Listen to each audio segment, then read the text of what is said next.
A short tutorial about reflection probes. So, if you happen to create a reflection probe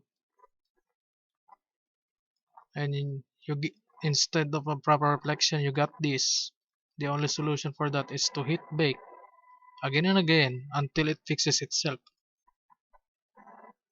Again,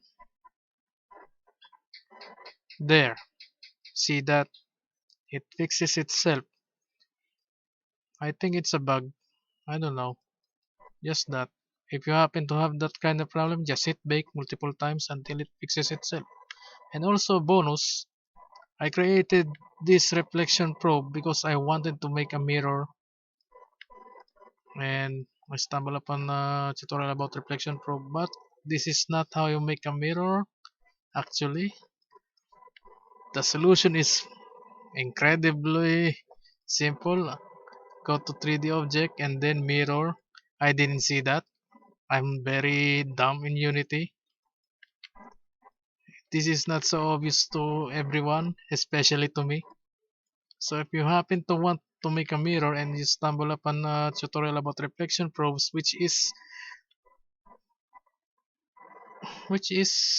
probably justifiable because you want to create reflections.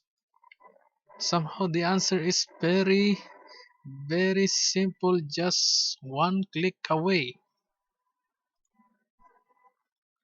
So that, well, I hope this helps to anyone so stupid in Unity like me. Okay, thank you.